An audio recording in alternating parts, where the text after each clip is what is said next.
Hello, everyone. I hope you're doing okay. I hope everybody is safe and sound. So, how are you? Tell me in the chat box, how are you? How are you doing? Fine, okay, good. I'm glad to hear that you all are doing fine. Tired, yeah, it's the end of the year. We are all tired. The end of the school year, sorry, and everybody is tired, yeah? Okay, I'm good. To be honest with you, I'm always pumped when it comes to webinars because I really miss you all. And yeah, definitely. The weather could be warmer. Finland, wow, okay, okay, nice. We have people from all over the world. Dnipro, Черкасы, hello. So, can you see my screen without any problems, yeah? Tell me in the chat box, please. Черкасы region, Nizhyn, yes, thank you all. So, as you can see on the first slide, I put up the picture from our Noosh platform, yeah? So why did I decide to do this? I decided to do this because there's something interesting brewing on this platform. They're coming soon, hopefully very soon. And I wanted to ask you, are you at all familiar with this platform? Have you seen it? Have you heard about it? Have you maybe used any materials from it? Have you, I don't know, registered on it? Have you taken the tests? Yes, pluses, yes. So, no, okay. Kyiv, hello, no, yes. Rivne region, hello, Rivne region. So, no, okay, yes. So did you know that there are very interesting things on this platform? I think my colleagues, the ones who are familiar with this website, with this platform, can tell you, yeah, that we have a lot of different materials on it, not just methodology, but also a lot of those practical things that you can use when you work with your students during the lesson, yeah? And it's a lot of fun to actually use these materials in practice. So if you haven't seen this platform, if you hadn't used it before, please go and check it out. So Южная Odessa region. Hello. I haven't seen a lot of people from Odessa region on my webinars. Okay. Just a second. Okay. Hello, Dnipro. Hello. And Sumy, Kyiv, Khmelnytskyi. Hello, everyone. And of course, you can take the tests on this platform. That's always with you. Yay! I'm so happy to hear that. You can take the tests on the platform for the primary school and for secondary school. For primary school, you can get 2 certificates, which are worth 25 hours. And you can get a certificate for the secondary school, which is worth 10 hours. And those certificates count when you actually get your коли ви підвищуєте свою кваліфікацію. I forgot how to tell it in English, to be honest with you. And I'm not afraid to say it out loud. So yeah, please make sure that you check out this platform, that you use it whenever you need it, because all of those resources that you can find on the platform are very useful. Hello from Rivne region. Yes, I'm very glad to see you too, Tatiana. to read you too. Okay, okay. Hello, everyone. Hello. Kharkiv. Okay, so do you think we should start? Yeah, because as usual, we have quite a few slides to get through before we actually work with the topic of our webinar. Yeah, so let's start. Yes. Okay, so first of all, the topic of today's webinar is Journey to Literacy, yeah, nurturing young readers in the English primary classroom. So I saw a lot of you saying in the feedback form that I usually send thanks to Zoom to you. And I saw that a lot of you actually asked me about some advice on how to teach reading to primary schoolers. Yeah, so today we will dive a little bit deeper into this topic, and we will of course use it to our advantage. Yeah, okay, so a little bit about me and how you can contact me if you need to. I have about 10 years of experience of working with English, both as a tutor and as a teacher in school. Yeah, I know how it is to work with new standards in primary and in secondary school. I worked and still work, by the way, with different age groups ranging from 5 years old to 55 years old and even more so. I enjoy using digital resources and online-based activities while I work with my students.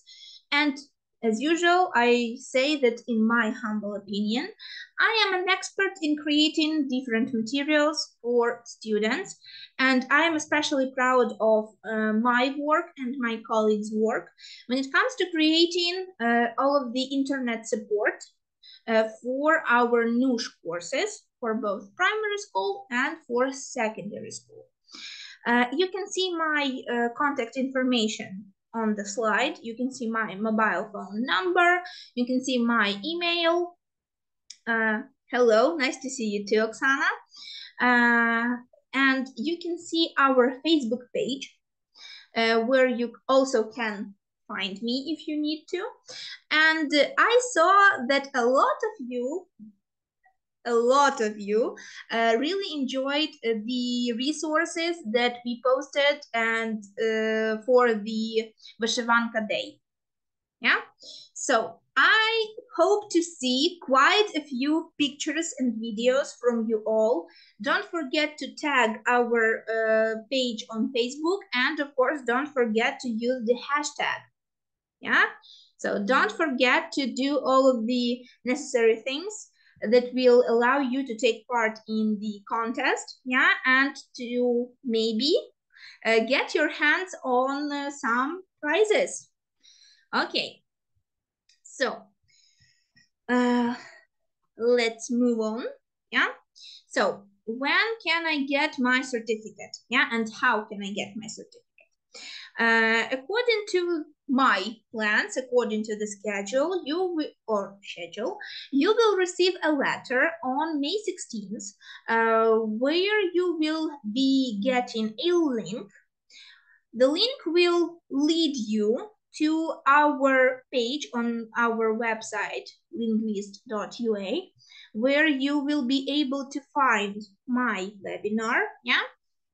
And close to the name of my webinar, you will see two columns with the text, which will say завантажити сертифікат and дивитися запис вебінару. So, first of all, be careful when looking for your certificate, because a lot of you have some troubles when it comes to finding your certificate. Make sure that you remember which language you used when you typed in your name and surname when you were registering for the webinar, and use the folder which is called для швидкого пошуку, and use the document in it which is called перелік учасників to find your certificate. All of the attending teachers will be put in the list in that document, and right beside the name and surname of the participant, you will be able to get your hands on the link to the certificate. If you maybe have any questions about finding your certificates, please let me know. You have seen my contact information before. You can call me, you can text me, you can write me a letter, and I will be happy to give you directions if you need to. Okay, so about our agenda for today, yeah? So our agenda for today is to discover what is reading, yeah? We will talk about phonics versus sight words, which method of teaching reading is better, yeah? And what steps can we take to teach children how to read, yeah? How can we help them improve their reading abilities and help those reading abilities evolve into fluency in reading, yeah? Okay, so according to the recommendations from our Ministry of Education and Science, in the first grade, I think you all know about this, but I will repeat it, that children in the first grade, yeah, for the first term, they adapt to school, and we are not teaching them to write and read per se, yeah? So some of us start with quite a few things, yeah? We teach them some words which they will remember and repeat to us back, but we start working on reading skills and writing skills mostly in the second term, yeah? I guess you will agree. We mostly in the first term, we speak, we play, we listen, and we basically have the students repeat the words back to us, yeah, without connecting those words as much to the letters or to any particular phonics, yeah. And at the beginning of the second term, second semester, we have to start teaching our students reading and writing, yeah. Moreover, it's not a surprise that sometimes we have difficulties with this process, simply because it's hard to teach students, yeah, some new alphabet and some new sounds when they are not familiar to the end, so to say, with the Ukrainian alphabet, yeah, because they study the Ukrainian alphabet throughout the first year in school, yeah, throughout the first grade mostly. And when you ambush them with the English alphabet right alongside that, it's hard for them to understand it, yeah.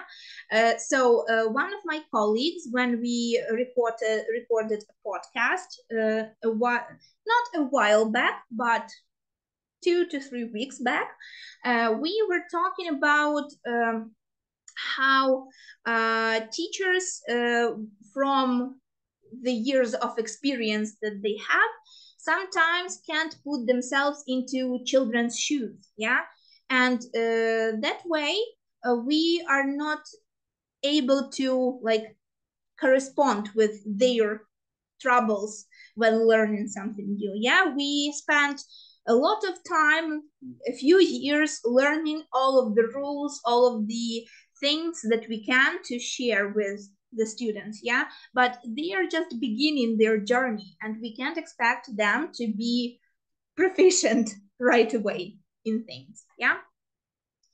And I think we all can agree, yeah, that reading is definitely one of the most important skills that we as teachers can teach to a child, yeah, and it would help a child to be successful, not just in school, yeah, but also later in life, because we know that reading is one of the valuable parts of the exams, both in our Ukrainian exams and in different exams in the world when it comes to English language, yeah. And of course, we need to have our students enjoy reading, yeah, and not just use it as a tool to get more information, but to improve themselves, yeah, to learn something new. And of course, while teaching reading, we can use not just one, but 2, 3, even more combinations of different methods. But today we will talk about 2 of the main ones and how they can come together to help us. So, what is actually reading? Yeah, so reading, of course, is a process of looking at a written symbol and letters and understand the meaning of those symbols and letters. Yeah, of course, it's one of the 4 main language skills alongside listening, speaking, and writing. Yeah, reading is usually the 3rd skill that students need to learn in especially their native tongue, native language, and in their 2nd language that they are studying, yeah, because it comes after listening and speaking. That, going back to the 1st semester, to the 1st term, yeah, we usually speak, we usually say things to students and have them repeat those things back to us, yeah, and we usually let them listen to us say things and, of course, mimic us when they repeat those words, those expressions to us. Of course, reading is a combination of many skills, such as letter recognition, yeah, such as decoding skills, such as phonics, because I think you will agree that we can say that skills, that phonics is a skill, yeah, because you need to work with them for quite some time to learn them all and how to use them properly, yeah, in different scenarios. It's, of course, phonemic awareness. We will talk about it a little bit later on. And, of course, memorizing sight words. So, in short, let's sum up, yeah? Reading is a receptive skill. Yes? Do you agree with me? Tell me in the comments, do you agree that reading is a receptive skill? Or no? Yes, okay. Glasses, yes, good. Do you agree that it's an active and even more so an interactive process? Okay. Okay, good, good. So, what about phonics? Yeah, what is phonics and what's so important about them? Yeah. So, phonics method of teaching reading is a method in which children are taught the relationship between letters, yeah, or groups of letters. We can call them graphemes, yeah, and the sounds, which we call phonemes, represented by those letters or those groups of letters, yeah. And we know that phonics can be quite tricky, yeah, because some letters can make more than one sound. For example, if we talk about vowels, yeah? We have, for example, letter A, yeah? And sometimes it can create a short sound such as a, yeah? For example, in cat, yeah? Cat, a very short sound. But it also can be a long sound, yeah? For example, grape, yeah? A, grape. And same for example, let's take letter C, yeah? It can be both S and K. So, like, children at the age of 7 sometimes can't keep track of sounds in Ukrainian language. And if we expect them to keep track of different types of sounds that we can have from A or from C, it's hard for them to actually comprehend, yeah, without any problems. So yes, in phonics, kids actually learn how to sound out words by decoding the letters, yeah, in those words, letter by letter. Kids learn strategies from us, teachers, that can help them decode and read any word they find, any word at all, yeah, without having to actually like memorize the word. But over time, yes, we as elders, as teachers, we have already memorized many, many words, and we use them without even thinking of phonics, actually, yeah? We think, mainly we recall the sounds when we say the words, yeah? We recall the letters when we write the words, but we recall more so the sounds when we say the words, right? And the phonics method, actually, of teaching reading has been popular in the United States, and some readers, yeah, books readers were published in 1800s, and those were the books about Johnny, a boy Johnny, which were called, yeah, Why Johnny Can't Read, Why Johnny Still Can't Read, and so on and so on.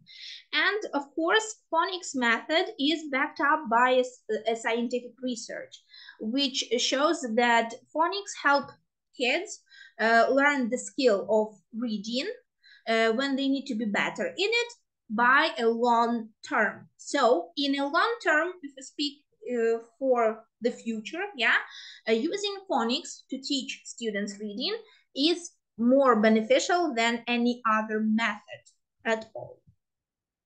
Of course, we have sight words, which we will talk about a little bit later, but sight words are a completely different category. So let's not mix those two together, yeah?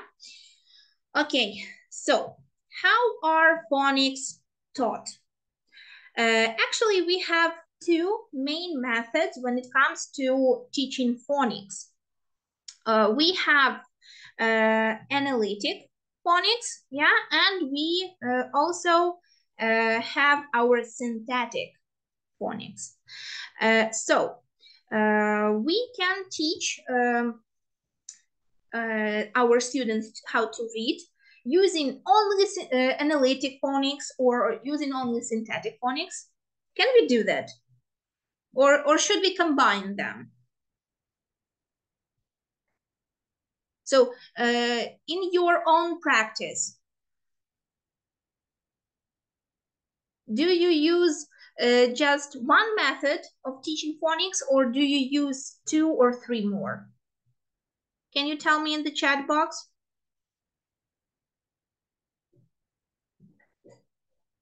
Because in my things to combined, yeah, right, combine, because one can't exist without the other most of the time, and yes, at least two or more, yeah. So because we have quite a lot of things to teach our students, yeah, we need to keep in mind that we can't use just one method. We need to combine 2, 3 methods. Of course, we can interchange them when we need to, right? And we need to be more creative when we use those methods, yeah? So when we talk about analytic phonics, yeah, usually it's a phonics program or a way to teach phonics, yeah, that focuses on the first sound in each word. For example, kids sound out the first letter, yeah, that they see in the word, the first sound, and then they use rhyming words, word families, context clues to figure out the rest of the word. So, analytic phonics actually involve using already known words, yeah, by the students for them to figure out the rest of the word. And of course, we can all agree that sometimes students just not look at the word, yeah, as read the word. They look at the word and they try to guess mostly, yeah, what's how that vowel would be read, yeah, and so on and so on and so on. And sometimes it's so fun to watch students try to guess the correct sound that comes next after the first one.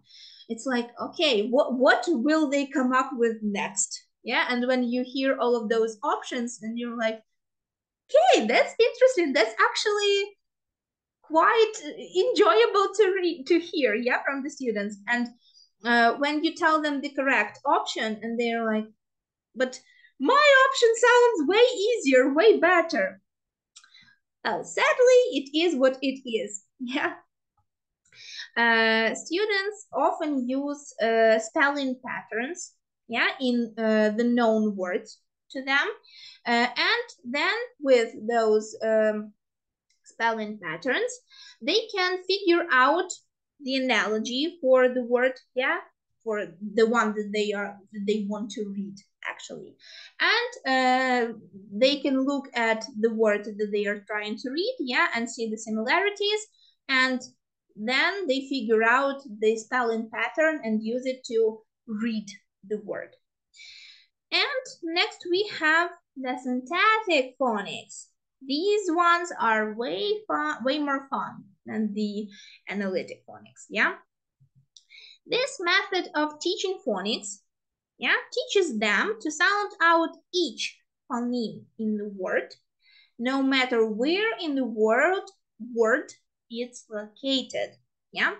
So we know that in the English language, there are different ways to pronounce certain phonemes, yeah, in the words. And the syntactic method teaches the kids to sound out each part of the word, yeah? And kids learn sounds first, and then they learn how to blend those sounds together to make words. So, for example, we know that there are some silent letters in words, yeah? For example, we have the word knife, but we know that it's written K-N-I-F-E. And of course, when the children try to read it, the first sound that they try to read is actually K, right? They say knife more often than not. And then you tell them, sorry, K is silent here. We are not reading it. Yeah, we will leave it. Yes, me, yeah, yes, yeah, me, our, yeah, not like our as nash, but our as hodina. And yeah, why? Why are we not reading? Yeah, why not our? Oh God. And yeah, so that way we teach our students that there are some silent letters, and when we have 2 or 3 letters that are combined together, sometimes one of them can be silent, 2 can give the sounds, and so on and so on and so on, yeah? And Basically, what is the point, of using both analytical and synthetic phonics? Why we combine them when we teach students to read, phonics instructions and phonics in general help students, help children, kids, however you want to call them, develop decoding skills, first of all. We'll talk about decoding skills a little bit later. And the ability to read new words, any new words that they see, in the future. And phonics is not designed for children, for kids to develop reading comprehension skills at this point in time at all. The goal of phonics is actually to enable children to read texts quickly and effortlessly through word recognition and fluency. The comprehension of the text of what they read comes second. First of all, you need to read the word to understand what it's trying to say. And when you know what the word is saying to you, then when you combine it all together in a sentence, you can, a little bit later, comprehend what that sentence, what that story is saying to you, right? So that's why in the first grade, in the second grade, we are working on teaching our children, our students, to read the words and understand what the words are saying, and then work up to the sentences, to expressions, and then in third grade, in fourth grade, to actual texts, So some benefits of learning how to read with phonics, The first one is that phonics build accuracy, That phonics help build accuracy with in children. Thank you, Serhi, for the compliment. Thank you. Why is it building accuracy? Phonics instructions help students, children, focus on decoding each letter rather than guess based on those context clues. It helps them to be more accurate in their reading because they know, oh, this letter makes this sound. And I need to read it like that because the letter that stands before it influences how this one sounds, and so on and so on and so on. Next, the second benefit is, of course, phonics develop fluency in our students because phonics instructions help students to learn how to read new words faster, and that, of course, brings fluency at the top of the list.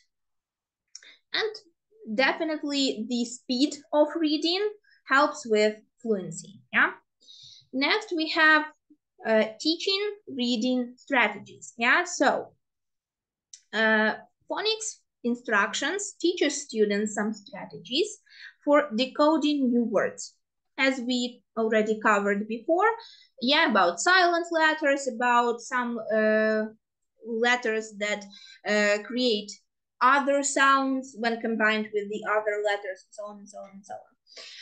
And also, it helps our students to understand the letter-sound relationship better, And these strategies will be helpful when your students come across some new words that they haven't seen before, and they need to decode them. They need to read them and understand them.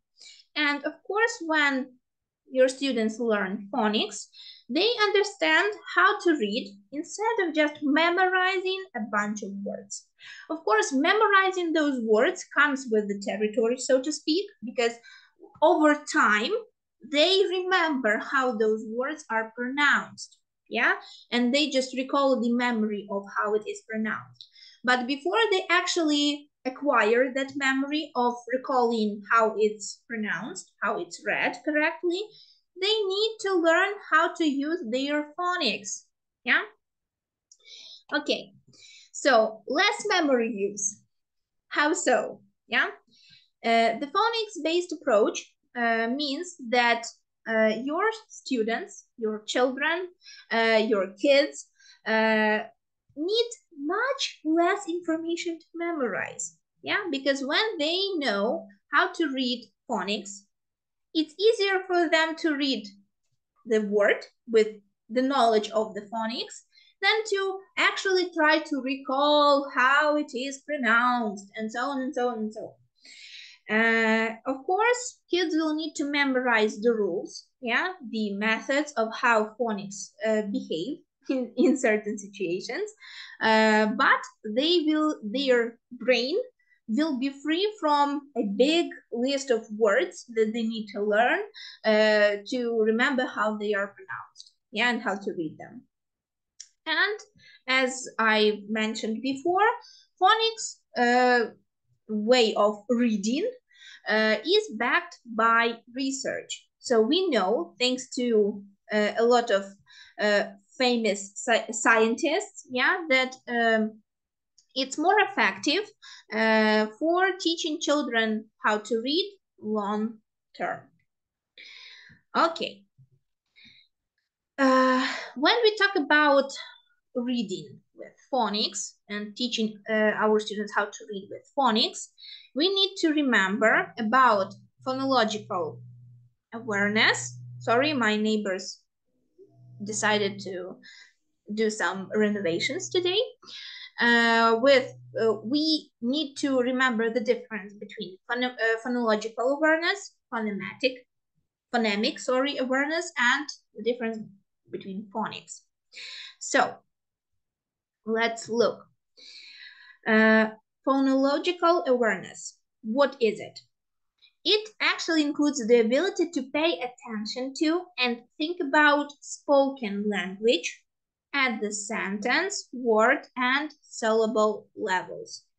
So, phonological awareness helps you think of different parts of what makes a sentence and what makes a word. Yeah? And so when your students look at the word, they know that, oh, this letter sounds like this. This letter sounds like this, and this like this. Coming together, they create a word, yeah?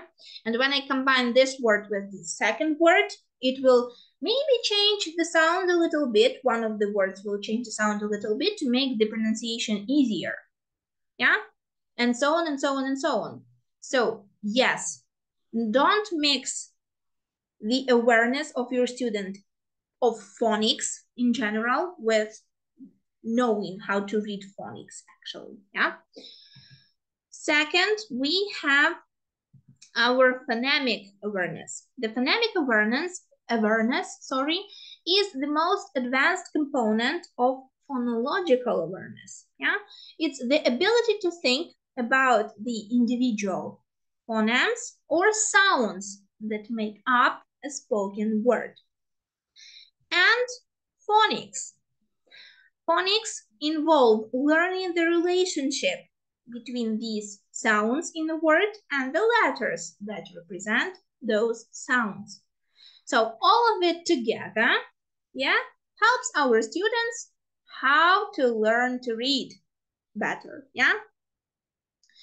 Okay, so let's look at some key phonics skills. We already mentioned some of them before, but let's dive a little bit deeper into them, yeah? So first of all, we have a phoneme, yeah? We know that it's the smallest unit of speech that has ever existed in the world. How do we know, yeah, that hop and pop are different? Yeah, only because we have different sounds at the beginning. Yeah. What about hop and hope? Yeah. Same. We know the difference because we have different sounds in the middle, yes, of each word. And they influence not just the meaning, but they influence the pronunciation. And they help with differentiation of those words. Yeah? Okay. Let's look at the next key skill, yeah, for phonics. It's, of course, a grapheme. Grapheme is one or maybe more letters, 2, maybe 3, sometimes, mostly it's 2, yeah? that represent a single phoneme. Yeah, how they are connected together. So, for example, if we have the word fit, yeah, we know that letter F is basically a grapheme that represents the sound, right? And if you look at the word phone, we know that letters P and H, when combined together, also produce the sound F. Yeah? And of course, we know that different letters, different graphemes can give us different sounds. And that's why we teach our students phonics, because in phonics, we can teach them to remember that some combinations of letters can give us different sounds. Yeah? So next we have a phonics pattern. So we know, yes, toes, toys, yeah. Good shout, Tatiana. So phonics pattern, yeah? What is this? So, for example, in a single syllable word, yeah, a pattern is a sequence of letters that functions as a unit to represent a sound. For example, we have letters O and A, yeah, they come together, and in a word, boat, O, we have O, yeah, boat, not or or something like that, yeah, we have boat. So a pattern also can refer, the phonics pattern can also refer to the sequence of vowels and consonants, such as, for example, in the word get. Yeah, so we have our consonant, we have vowel, we have consonant again, get. We have G-E-T, get. So all of them, basically two of them, yeah, have different sounds than in their usual representation. Okay, next, yes, CVC, yeah. Okay, next we have digraph, yeah. What's a digraph? Digraph is two letters that represent a single sound. We already talked about, yes, PH that give us. We have SH, which give us sh. We have CH, which gives us ch, yeah? And we also have some vowels, yeah, that come together, and make, such as OA, yes, O, and many others, yeah? And let's not forget about TH, yeah, that can give us either Z or S, depending on the word in which it's used, yeah? We already mentioned blend, yeah, blending before. So what is blend in phonics? Blend is, of course, sorry about my neighbors, it's of course two or three consonants that come together, consonant graphemes, that represent sounds that can be pronounced separately. Yeah, so for example, we have the word blend. We say blend, we say b-l, blend, and we can differentiate each sound, right? But when we say them in a word, we are not saying ble, we say blend. Yeah, we combine them together nicely, so they sound smooth when they come together, and the word is easier to pronounce also, yeah? This one, the next one, is probably the most familiar to you. It's a diphthong, yeah? A diphthong is a speech sound within a syllable that when spoken begins with one vowel sound and then the tongue glides into another vowel sound. Usually it's the combination of two vowels, yeah? And for example, we have the word noise. Yes, noise. So we mostly pronounce O, and the E sound is very short, but it's not sounding disconnected from O. Yeah, it's noise, noise. And the connection between them is so smooth and so easy that sometimes even children can't seem to catch that you went from O to E, noise. Yeah. And of course, we have a lot more of different diphthongs that come together in different words. Yeah. For example, we have the OW in some words. Yeah. So for example, we have the word clown. Yeah. So OW is not saying O. It's basically saying ow. Yeah. Clown.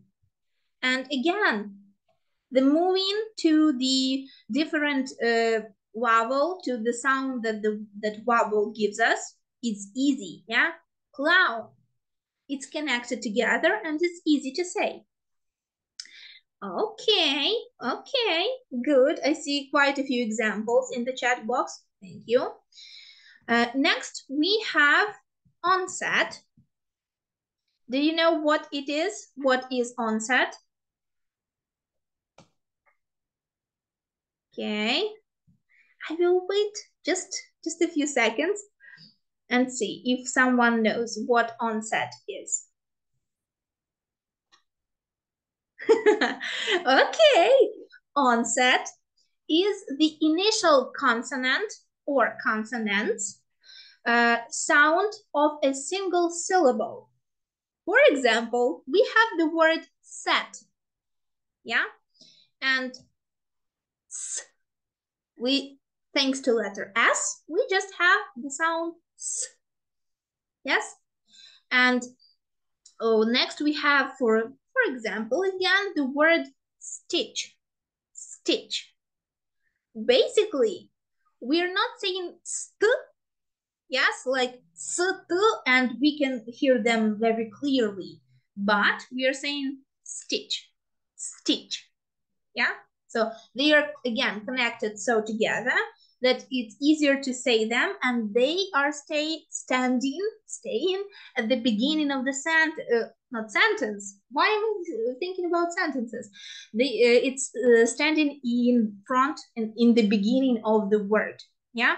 And it's two consonants, and they give us a single syllable, basically. They give us stitch, stitch.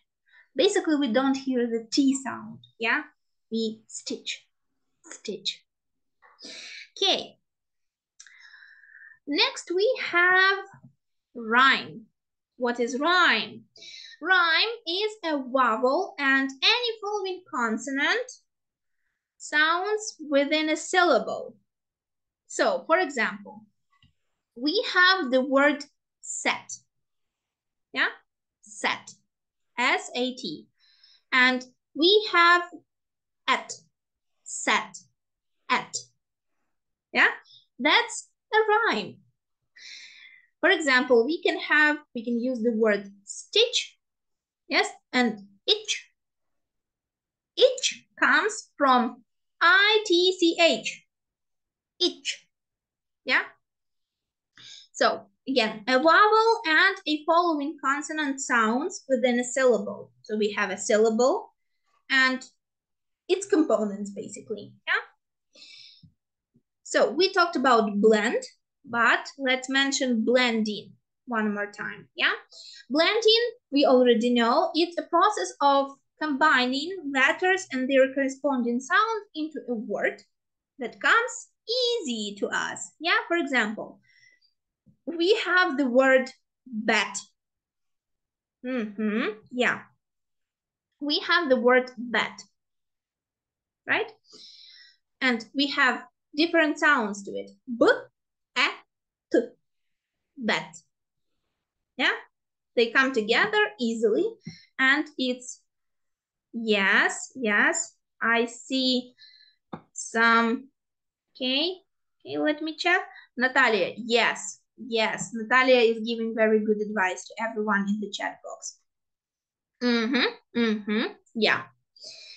Okay. Next, we have segmenting. So why segmenting in phonics? Yeah, why? What's going on?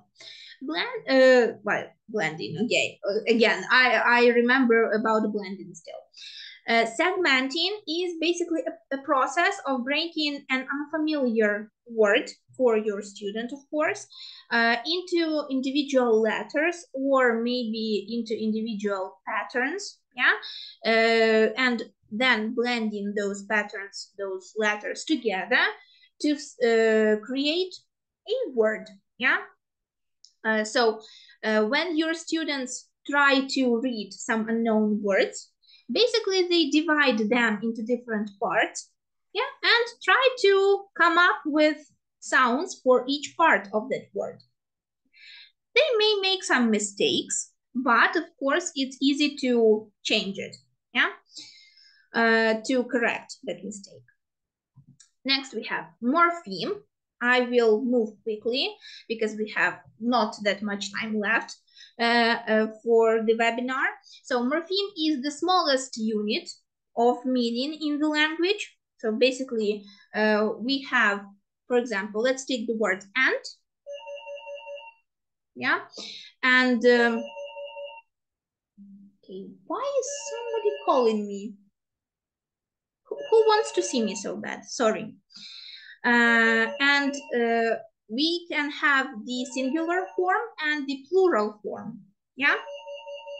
And when we talk about singular form or plural form, we can have ant, yes, and it's one morpheme, but when we add the S, it's a completely different morpheme, yeah? And then we have decoding. So decoding is basically changing, yeah, the letter to a sound and then combining those sounds together to create a word. And encoding is applying their skills in phonics to change the sounds to letters, yeah? Okay, so sight words. We mentioned about them a little bit before, but sight words are also called sight vocabulary or high-frequency sight words. Why so? Because they are a set of most commonly used words that kids learn to recognize by sight, yeah, before they are taught on how each letter sounds. We see quite a few examples of sight words in the English language. For example, the word the, or a, and so on and so on, yeah? That is a sight word because it needs to be memorized instead of being decoded by using phonics. Okay, so the whole language, it's a method of sight words, which can be called the whole word or the whole language approach. This is because this is called that way because kids are learning to read whole words at a time. And of course, this technique aims to teach children reading not as a decoding skill, but just as some enjoyable process of exploring stories and literature. And when we talk about sight words, we have two lists. One is called Dolch and one is called Fry. The Dolch word list was created by Dr. Dolch in 1930s and 1940s. And that list included about 80% of words from children's books. And Fry words, the list of words from Fry, was created by Dr. Edward Fry in 1950s and up to 1980s. And his list combines about 1,000 most common words, which from those, we have 90% that are used in most children books. They are divided in into 10 groups of 100 words in each list. So some tips that I will share with you, because sight words won't go anywhere and we will be working with them quite closely while we teach our students how to read. So the first tip is, of course, look for them in the books. Why and how so? They will appear in the students' books quite often. And don't forget to draw your students' attention to those words in the book and show them the words and explain to them their meaning. Yeah. So, for example, if we talk about that, we can say that it's just a helper. And basically, when we try to translate it, yeah, it means either one or maybe like, I don't know, something, yeah, but mostly we can just leave it be, yeah. It's a helper that helps us divide the words in the sentence, yeah. The next tip is hang those sight words around the classroom. Why? Because, for example, we have some words like and, the, in the books, in the students' books, they won't be hard to miss. But some of these sight words can be not that easy to keep track of. And of course, you can use flashcards if you have them at hand. And if you need to, you can put them up around the classroom. And when needed, you can point out to that word and tell your students, oh, remember this one. So how can you read it? How can you say it? And so on and so on. Next, we have help children use them. So how can we do that? Of course, they will mostly be using those sight words in writing rather than reading, yeah? But of course, when they see them in the student's book, don't forget to remind them about, oh, remember, we learned this word. How can you read it? And so on and so on. And definitely revisit those words regularly. You can do that by hanging them up around the classroom and, of course, pointing them out in the books, in the text, in the exercises that you work with. Seeing as children need a lot of practice when it comes to reading, it won't be that hard to remind them one more time about some words, yeah, how to pronounce them. Okay, so sight words versus phonics, yeah? Although both sight words and phonics are methods of teaching kids how to read, they teach them two different things, yeah? Sight words can give your students a sense of meaning and a sense of context. This method can help them quickly read the text, yeah?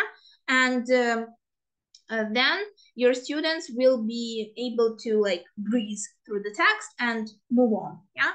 And of course, some tricky words would be harder to read, to understand, because they have no idea what they basically would mean, yeah? Without using phonics to read those words. And phonics will help your students to decode those unfamiliar words and actually get more familiar with them, yeah? And your students in your classroom can learn to read using both methods or either or. I recommend combining them both to teach your students how to read. So let's start teaching our children how to read with the alphabet, yeah? So the ability to identify actually letters, yeah, is the first step in learning how to identify those letters and the sounds they make in sentences, yeah, in words. Of course, let's not forget the alphabet sequence, yeah, how the letters come together to create the alphabet.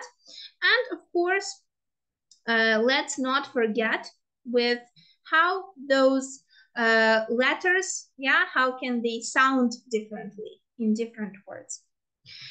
Okay, next we start with phonemic awareness. Remember that phonemic awareness is the ability to hear, identify, and manipulate individual sounds or phonemes in spoken words. It's a foundation skill in reading with which links us to spoken language and then links us to written text.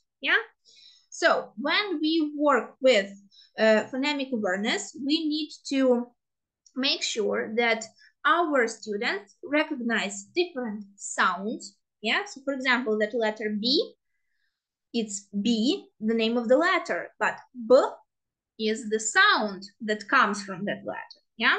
Of course, your students can break the words into individual sounds, and then combine them back together to have a word, to sound out the word. And of course, it helps with the development of spelling skills, because more often than not, we teach our students how to spell out the words, because we want to know if our students can actually understand what they read, and what they definitely write when the time comes.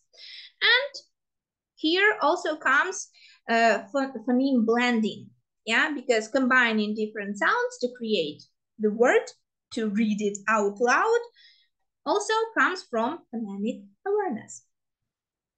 Okay, building word skills. How so?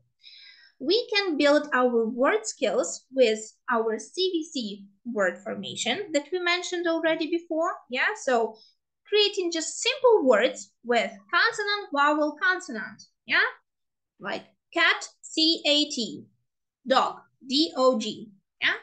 And of course, once again, sight word recognition comes in hand, because when not we, but our students, recognize the word that they have seen before, it helps them to learn it even faster and even easier.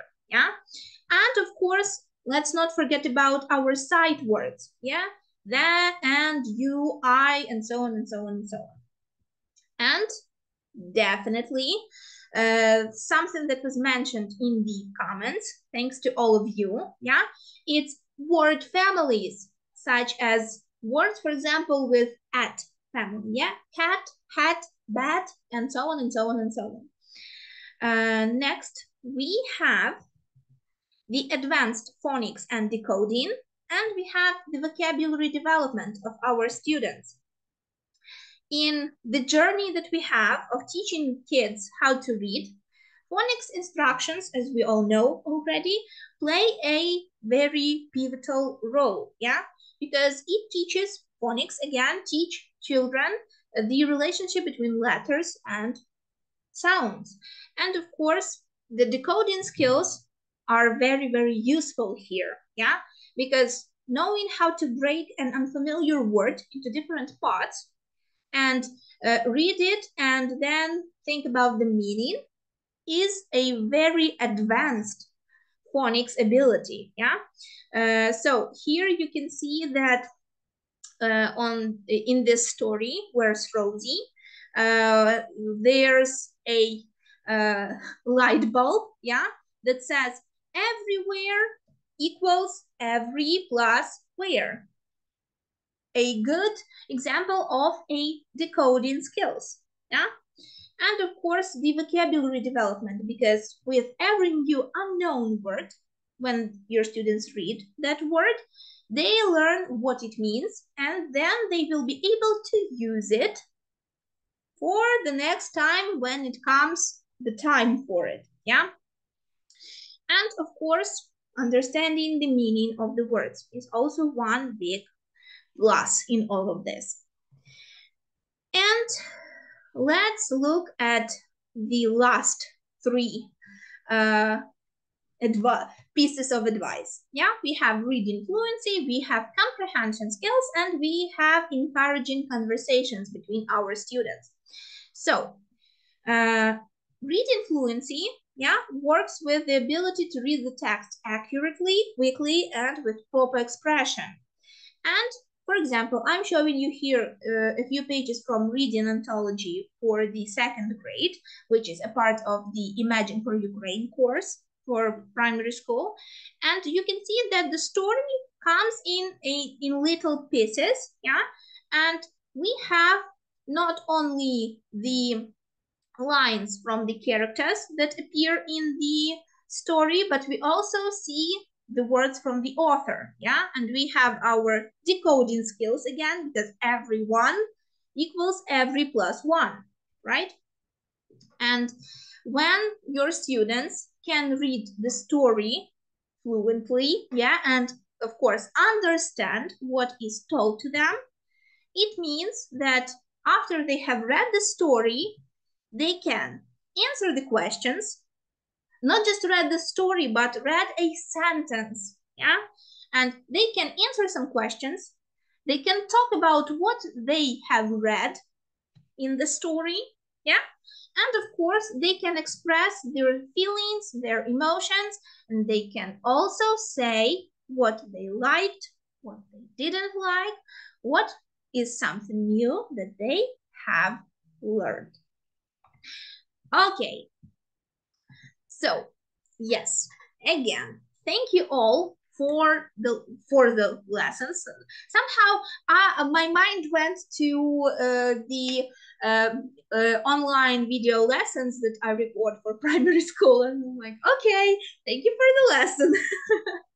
Yes, so thank you all for being here with me today. Thank you. Thank you, everyone, for nice words. Thank you all so much for being here with me today. I hope you learned something new. I hope you found some interesting information for you. And I will try my best to listen more to your suggestions when it comes to the topics of the webinars. And trust me, I enjoy reading your feedback. When it comes to learning from what you see on your end when it comes to webinars. And I hopefully will see you all during my next webinar. And yeah, thank you all for being here with me. Thank you for listening to me. And stay safe. Take care of yourselves. Prepare for the ending of the school year.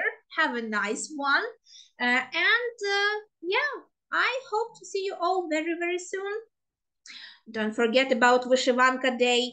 Take part in our competition for Vyshivanka Day. Don't forget about it. Okay, thank you all. Goodbye.